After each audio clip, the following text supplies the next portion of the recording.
오늘은 크리스마스의 불편한 진실이라는 제목으로 누가복음 2장 10절에서 14절까지의 말씀을 함께 생각해 보겠습니다. 여러분은 크리스마스에 어떤 기분이십니까? 저희 딸 예림이는 지난 여름부터 캐롤송을 들으면서 크리스마스를 기다려왔습니다. 저는 제가 신앙 교육을 잘 시켜서 예수님의 탄생의 의미를 바로 알고 감사함으로 기다리는 줄 알았습니다. 그런데 예림이 왈, 그냥 기분이 좋고 기다려진다고 합니다. 이런 생각과 느낌은 예림이뿐만 아니라 우리 모두에게, 세상 모든 사람에게 마찬가지일 거라고 생각합니다. 한 해를 마감하는 연말이기 때문에 또 크리스마스 시즌에 사회적 또 문화적 분위기가 주는 설레임 때문일 것입니다. 그런데 성경은 이렇게 말씀합니다. 보라, 내가 온 백성에게 미칠 큰 기쁨의 좋은 소식을 너희에게 전하노라. 천사가 양치는 목자들에게 전하는, 온 세상에 전하는 그러한 소식입니다. 큰 기쁨의 좋은 소식, 복음입니다. 복음은 예수 그리스도라고 저희가 마가복음을 통해서 저희들이 알고 있습니다. 천사가 전하는 큰 기쁨의 좋은 소식은 예수님의 탄생의 소식입니다. 복음이 이 세상에 오신다는 것입니다. 예수님께서 이 땅에 오신다는 것입니다.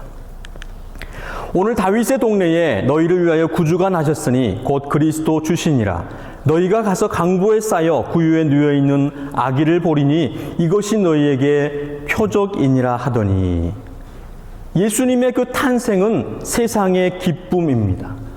예수를 믿든 믿지 않든 세상 모든 사람들에게 기쁨이며 좋은 소식입니다. 너희를 위하여 구주가 나셨으니 곧 그리스도 주시니라. 우리를 위하여 구원자가 오셨습니다. 우리를 구원하실 메시아 그리스도이십니다. 마태복음 1장 21절은 이렇게 말씀합니다. 아들을 낳으리니 이름을 예수라 하라. 이는 그가 자기 백성을 그들의 죄에서 구원할 자이심이라 하니라. 예수라는 이름은 여호와께서 구원하신다라는 그 뜻의 히브리어 여호수아의 헬라어 표기입니다. 그러니까 구약의 여호수아와 신약의 예수는 같은 그러한 뜻입니다. 죄에서 구원할 자가 바로 예수입니다. 우리 인간의 슬픔과 고통, 그 근원은 죄입니다. 죄에서 구원하실, 그 죄로 인하여 임할 그 사망에서 구원하실, 슬픔과 고통을 제거하고 구원하시고 기쁨을 주시는 분이 바로 예수 그리스도라는 그러한 사실입니다. 이 예수님께서 이 땅에 오신 날이 바로 크리스마스, 성탄절입니다. 우리에게 그리고 세상에 큰 기쁨이 되어지는 것입니다.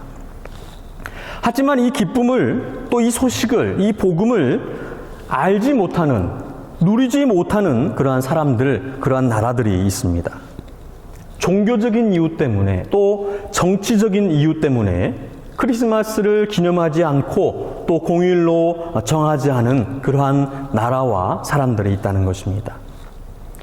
이슬람의 발상지인 사우디아라비아는 크리스마스를 법적으로 금지한다고 합니다. 경찰이 크리스마스 그 장식과 모임을 단속한다고 합니다. 또 브루나이는 무슬림, 이슬람 교인이 크리스마스를 지키면 징역형을 산다고 합니다. 시아파 이슬람을 믿는 이란도 크리스마스를 지키지 않습니다.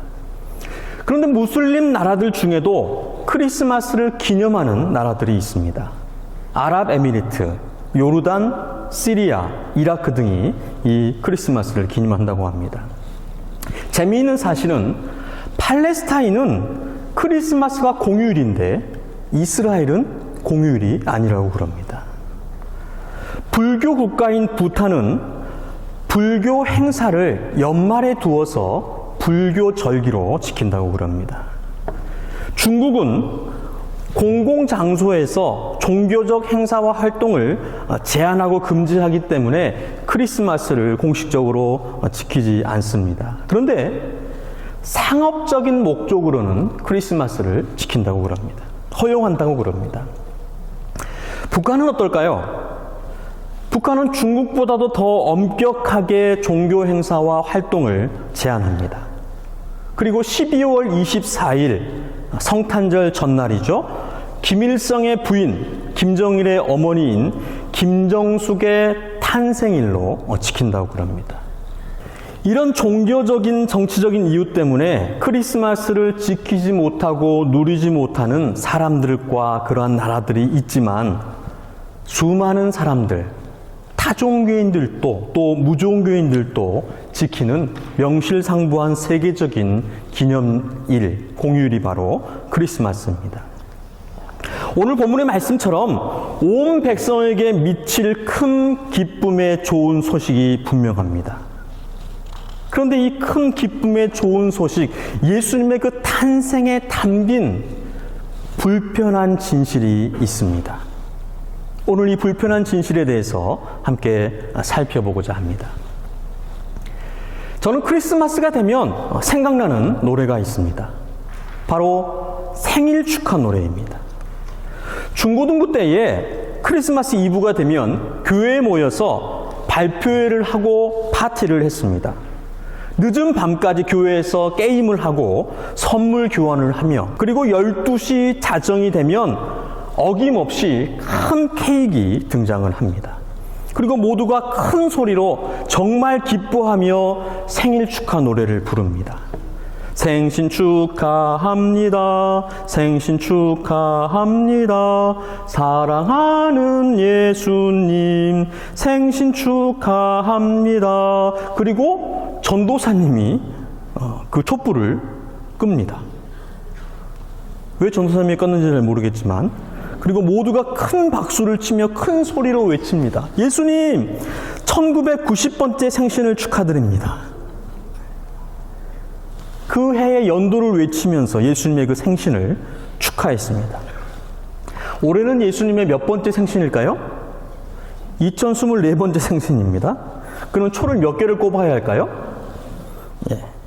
그 수대로 꼽으면 촉값이 케이크 값보다 더 많이 나오기 때문에 그때 한 개를 꼽았습니다.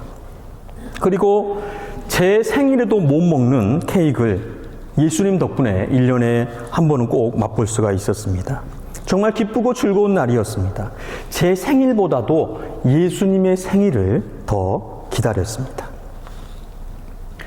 그런데 나중에 신학교에 가서 성탄의 참된 의미를 배우면서 이것이 얼마나 어리석은 일이었던가를 알게 되었습니다. 크리스마스의 불편한 진실 첫 번째, 사람으로 오신 예수님입니다. 성육신하신 예수님. 예수님은 하나님이십니다. 신이십니다. 요한복음 1장 1절로 3절에 태초에 말씀이 계시니라. 이 말씀이 하나님과 함께 계셨으니 이 말씀은 곧 하나님이시니라. 그가 태초에 하나님과 함께 계셨고 만물이 그로 말미암아 지은 바 되었으니 지은 것이 하나도 그가 없이는 된 것이 없느니라. 이 태초의 말씀이 바로 예수 그리스도이십니다. 태초부터 계셨고 천지를 창조하신 창조주 되시고 조물주 되신 신이신 그 예수님께서 인간의 몸으로 이 땅에 오셨습니다. 우리 인간은 몸이 있는 피조물입니다. 몸이 있기 때문에 수명이 있습니다. 그 삶이 한정적입니다. 힘과 지혜, 생명에도 한계가 있습니다. 예수님은 말씀이시다. 영이십니다. 시간적, 공간적 제한이 없으신 분이십니다. 태초부터 계셨고 지금 살아계시며 영원까지 계시는 그러한 분이십니다. 지구 안에 계시고 지구 밖 우주에도 계시는 우리 안에도 계시는 능력과 지혜가 무한하신 하나님, 신이십니다. 그런 신이 인간의 몸을 입고 인간으로 오셨다. 영으로 무한하신 분이 온 우주 만물 가운데에 자유롭게 다니실 수 있는 분께서 육체 안에 갇혀서 유한해지셨다. 영원하신 분이 유한해지셨습니다. 육체를 가지게 되셨습니다. 육체를 가지셨기에 정욕을 가지셨습니다. 드셔야 했고 배설해야 했고 주무셔야 했습니다. 이렇게 신이 인간으로 무한에서 유한으로 영에서 육으로 오셨는데 얼마나 답답하고 불편하시겠습니까? 이것이 축하할 일일까요? 인간이 신이 되었다면 축하할 일이겠습니다. 그런데 신이 인간이 되었습니다. 그야말로 퇴화했습니다. 이것은 축하할 일이 아닙니다. 여러분이 모기로 태어났다고 상상해 보시기 바랍니다. 축하할 일입니까? 결코 축하할 일이 아닙니다. 애통해야 할 일입니다. 그런데 우리는 단지 인간의 관점에서 사람들이 아이를 낳으면 그 생명의 탄생을 축하하기 때문에 그와 비슷하게 마찬가지로 아무 생각 없이 예수님의 탄생을 축하한다는 것입니다. 그래서 어떤 교회는 성탄 축하 예배를 드립니다. 성탄은 축하할 일이 아니라 감사하고 감탄해야 할 일입니다. 우리를 구원하시기 위해서 인간의 몸으로 성육신하신 예수님의 그 은혜와 사랑에 감사하고 기뻐해야 합니다.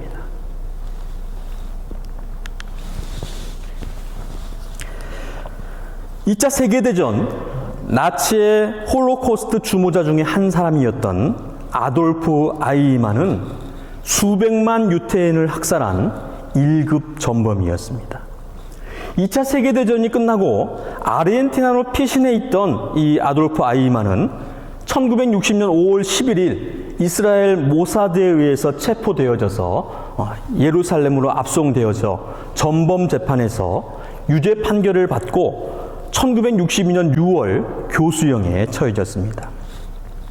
그런데 이 재판에 예이엘 데누르라는 사람이 증인으로 나와서 증언을 하려고 했는데 이렇게 유리 부스 안에 있던 아이만을 보더니 이 데누르가 바닥에 쓰러져서 통곡하기 시작했습니다.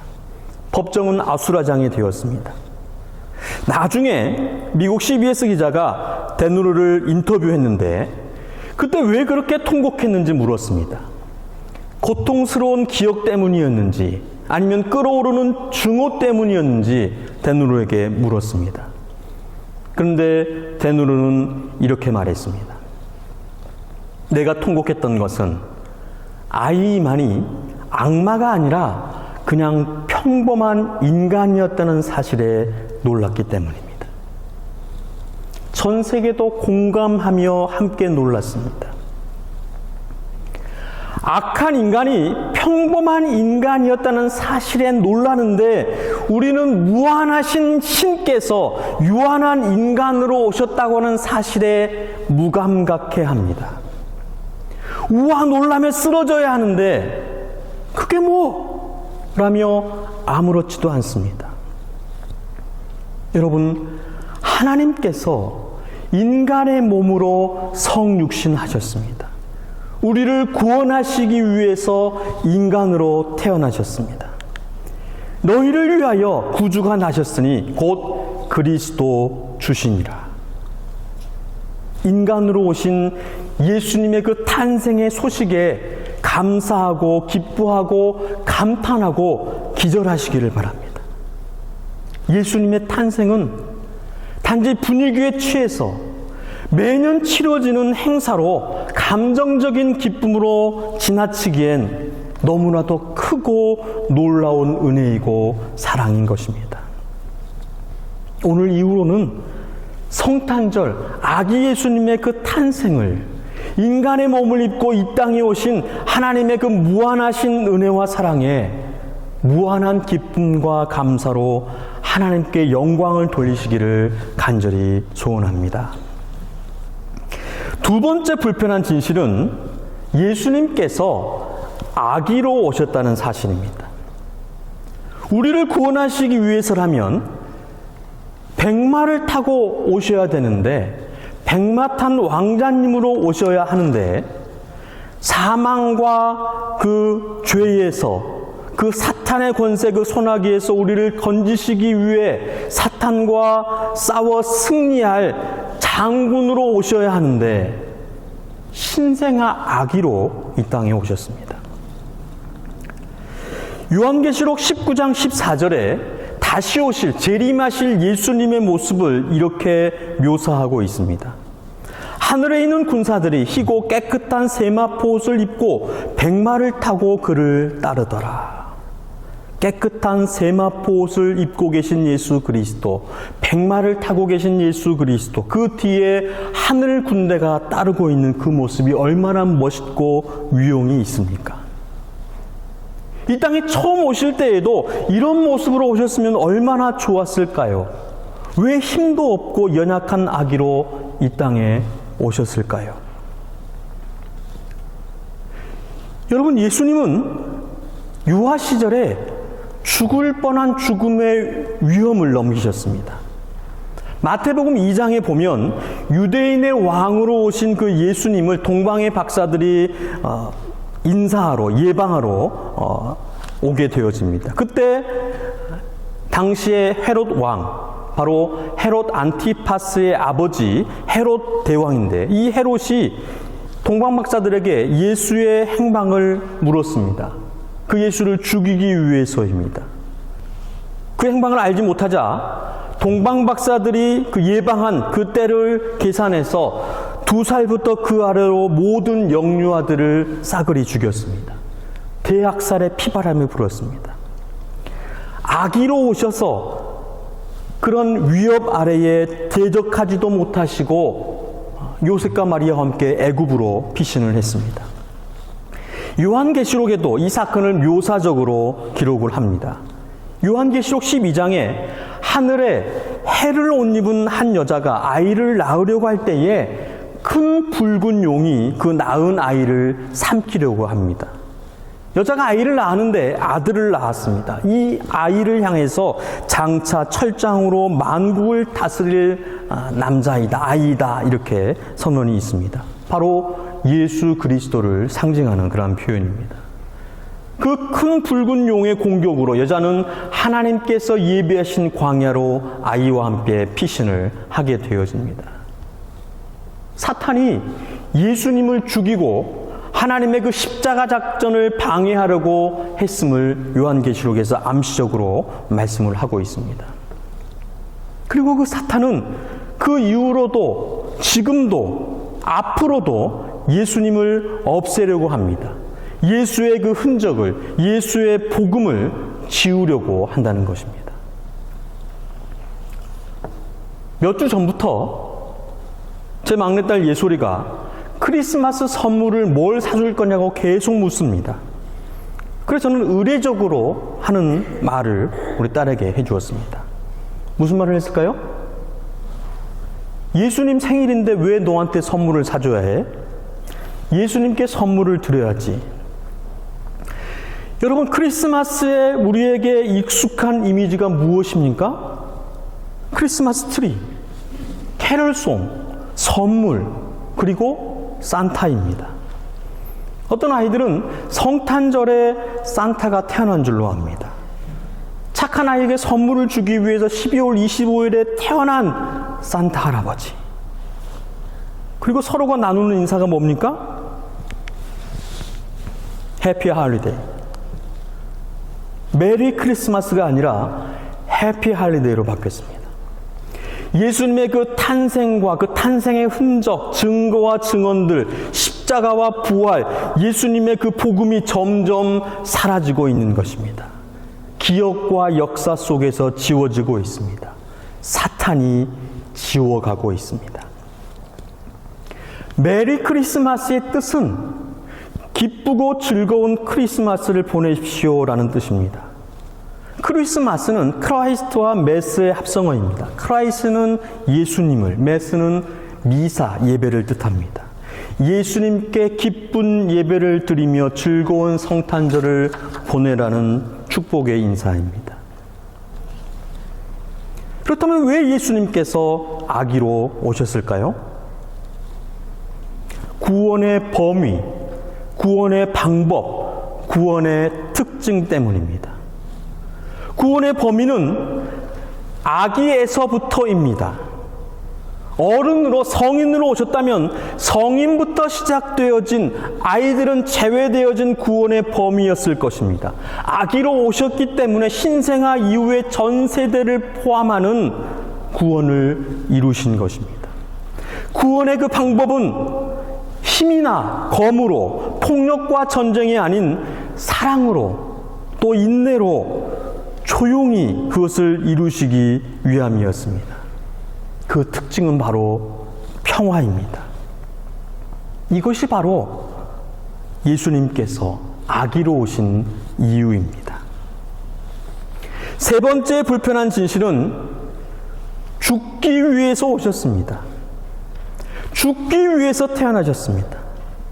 이 얼마나 모순된 진실입니까?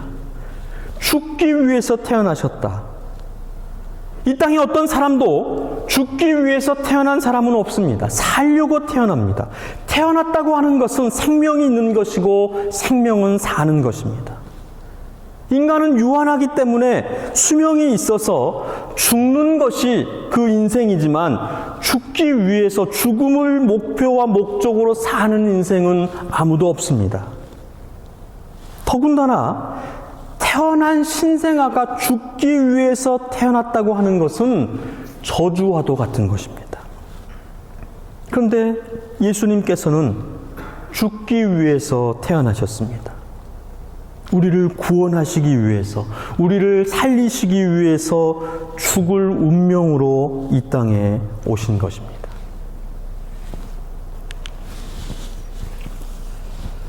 맞춤형 아기를 아십니까? 2009년에 개봉한 영화 My Sister's Keeper라는 이 영화, 조디 피콜트의 원작 소설을 영어로 만든 작품입니다. 주인공인 안나는 언니 케이트의 백혈병을 치료할 목적으로 태어난 맞춤형 아기였습니다.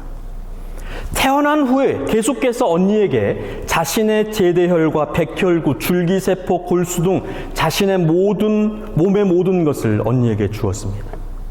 그리고 11살이 되어 자신의 몸에 대한 권리를 찾기 위해 부모님을 고소합니다. 결국 안나가 승소하고 언니 케이트는 죽게 되어진 후에 부모님은 안나를 제대로 사랑하게 되었다고 하는 해피엔딩으로 영화는 끝납니다. 하지만 원작 소설은 안나가 죽고 동생의 신장을 이식받은 언니 케이트는 평생 죄책감을 가지고 살아가는 비극으로 결말을 맺게 됩니다. 언니의 병을 고치기 위해서 만들어져 태어난 맞춤형 아기. 예수님은 우리 인간의 인류의 죄를 사하시기 위해서 태어나신 맞춤형 아기입니다. 그 탄생의 목적이 우리를 구원하기 위해서 십자가에 죽으시기 위해서 태어나셨습니다. 자신의 권리를 내세우시지도 않고 아버지 하나님의 세상 구원의 그 십자가 계획에 온전한 순종으로 자신을 십자가에 스스로 매달으셨습니다. 그는 근본 하나님의 본체시나 하나님과 동등됨을 취할 것으로 여기지 아니하시고 오히려 자기를 비워 종의 형체를 가지사 사람들과 같이 되셨고 사람의 모양으로 나타나사 자기를 낮추시고 죽기까지 복종하셨으니 곧 십자가에 죽으심이라. 그 아버지 하나님은 더욱 대단하신 분이십니다.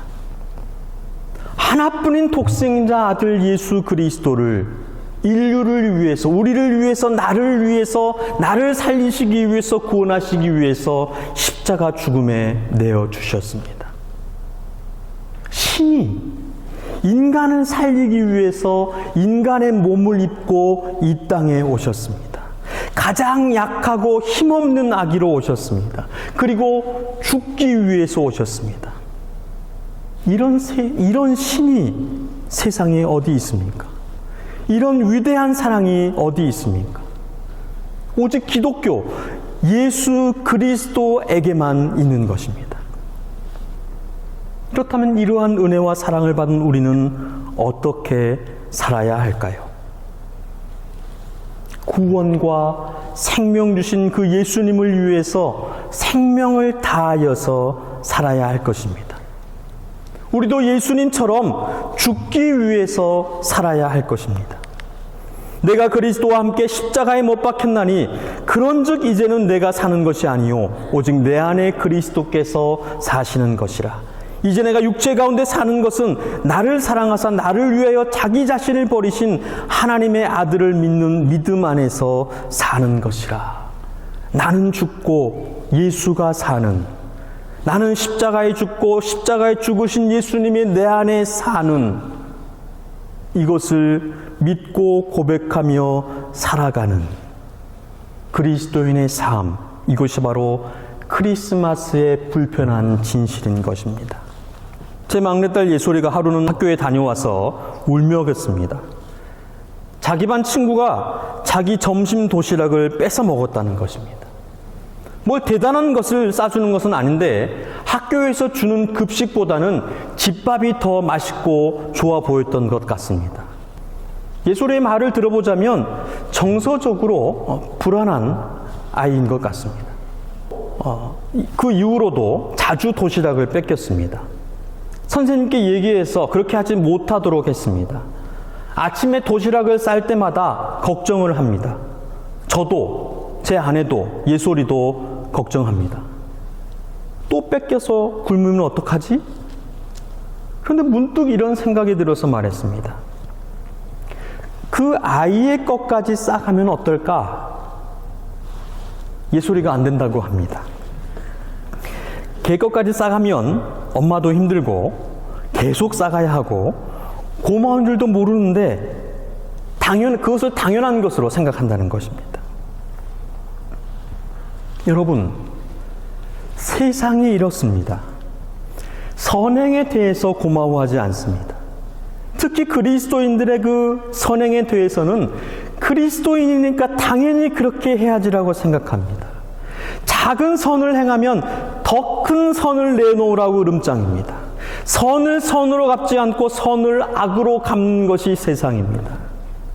하지만 우리는 그 세상 앞에서, 그 세상 안에서 우리 예수님께서 죽으신 것처럼 죽어야 합니다. 악을 선으로 이겨야 하는 것입니다. 오른뺨을 치면 왼편을 돌려대야 하고 속옷을 가지고자 하는 자에게 겉옷까지 내주어야 하는, 억지로 오리를 가자고 하면 십리를 가주어야 하는, 낮추는 자가 높아지고 죽은 자가 사는 것이 복음임을 예수 그리스도께서 가르치시고 사신 복음임을 저희들은 기억해야 하는 것입니다. 우리를 위해 이 땅에 인간의 몸으로 태어나신 아기 예수님을 기쁨과 감사로 맞이하시는 여러분 되시기를 간절히 소원합니다. 이제 더 이상 기쁨과 감사를 받지만 말고 기쁨과 감사를 주는, 가정을, 교회를, 직장을, 세상을 살리기 위해서 죽는, 우리 주님과 같이 온유와 겸손으로 서로를 섬기는 아기 예수, 작은 예수가 되시기를 주님의 이름으로 축원드립니다.